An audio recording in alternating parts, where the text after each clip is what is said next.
Hello, dear friends. This is Dr. Vijayalakshmi, Ayurvedacharya. Welcome again to स्वर्णिम आयुर्वेद.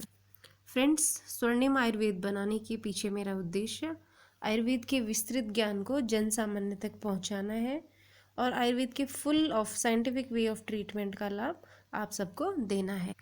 मुझे पूरा विश्वास है कि मेरे पिछले बनाए हुए बैकएक के ऊपर जो वीडियो मैंने बनाया था उससे आपको काफ़ी लाभ हुआ होगा और काफ़ी जानकारी आपको कमर दर्द के बारे में हुई होगी. आज मैं आपके साथ कुछ बातें शीत पित्त यानी अर्टिकेरिया के बारे में शेयर करना चाहती हूँ. कभी कभी स्किन के ऊपर भौरे के काटने के समान जो हमारे चकते उत्पन्न हो जाते हैं, चकते बन जाते हैं, उनको हम शीत पित्त या अर्टिकेरिया या उदर्द या कोट कहते हैं.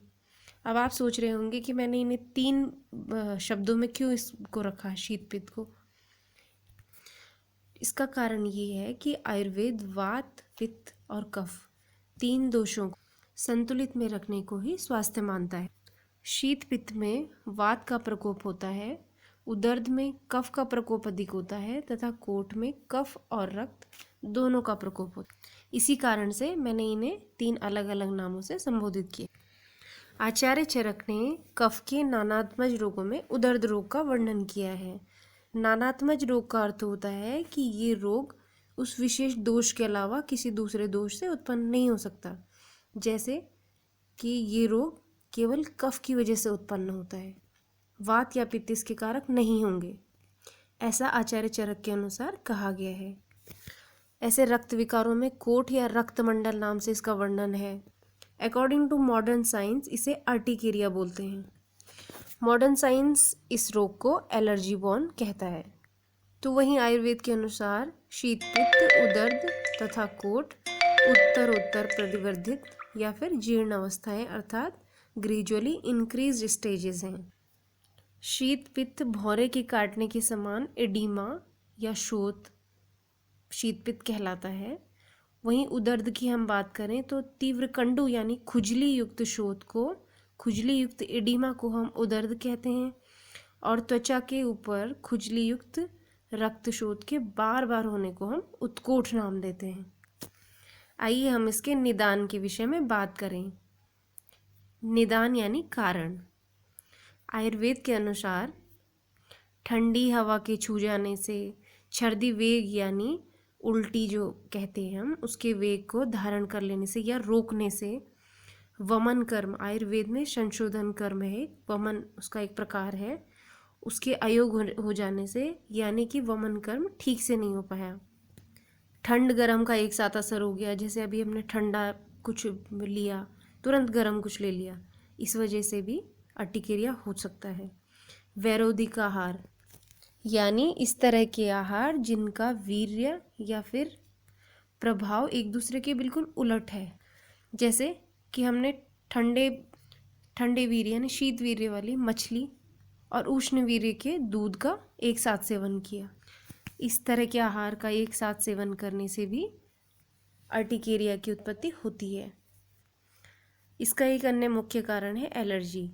अगर आपको प्रोटीन, मीट, एग इन चीज़ों से एलर्जी है या किसी इंसेक्ट बाइट के कारण, आर्सेनिक पॉइजनिंग या कुछ विशेष प्रकार के पौधे का सेवन करने से, या फिर वॉर्म इन्फेस्टेशन जैसे पेट में कीड़े हो जाने के कारण, इन कारणों के सेवन से जब हमारे शरीर में कफ और वायु का प्रकोप होता है और उसके साथ पित्त के प्रकोप हो जाने से स्किन, रक्त आदि जो धातुएं हैं इनमें रक्तमंडल यानी चकतों की उत्पत्ति होती.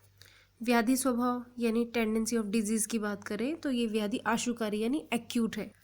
आयुर्वेद सिम्टम्स के अलावा पूर्व रूप की भी बात करता है, यानी सिम्टम आने से पहले उसके हमें कुछ पूर्व लक्षण मिलते हैं, इन्हें पूर्व रूप कहते हैं.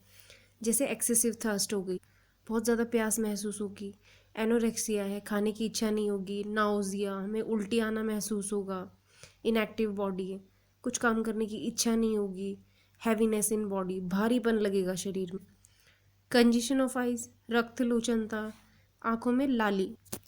इन पूर्व रूपों के पश्चात अगर हम यहीं पर इसके निदान को रोकते नहीं तो हमें फिर लक्षण प्रकट होने लगते हैं. शीत पित्त के लक्षणों की अगर हम बात करें तो क्योंकि ये वात दोष प्रधान है, इसके लक्षणों में हमें देखने को मिलता है ततैया के काटने के समान शक्ति हमें देखने मिलेंगे।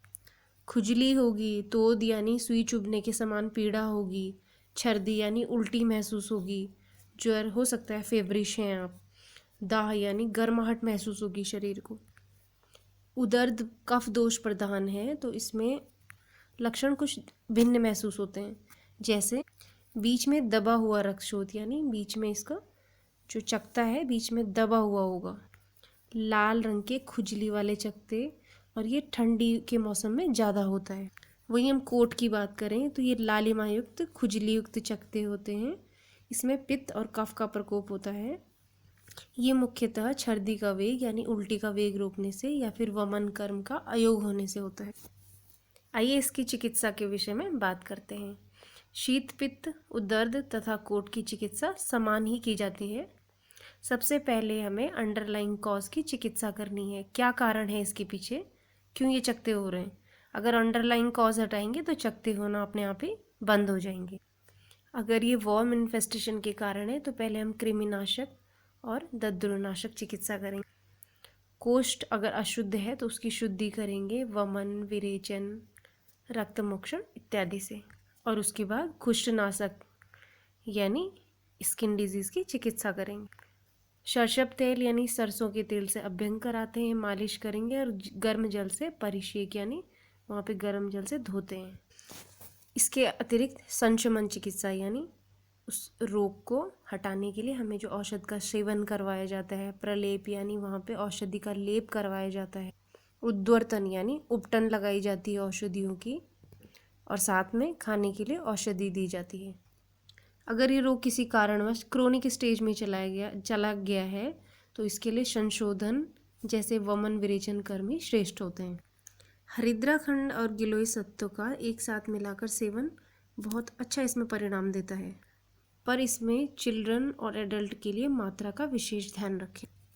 जैसा कि मैंने आपको पहले भी बताया कि आयुर्वेद में पथ्य अपथ्य आहार विहार का बड़ा ध्यान रखा गया है।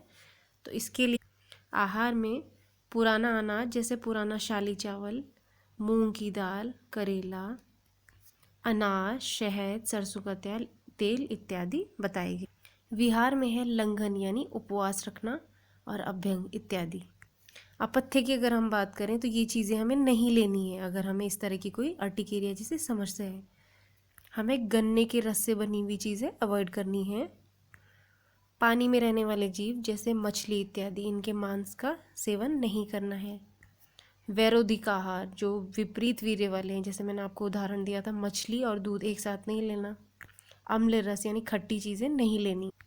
अपथ्य विहार की बात करें तो छर्दी वेगावरोध यानी उल्टी के वेग को नहीं रोकना, और हवा जहाँ पे सीधी लग रही है ऐसी जगह से अवॉइड करना है। दिन में नहीं सोना, धूप सेकना वगैरह को अवॉइड करना है।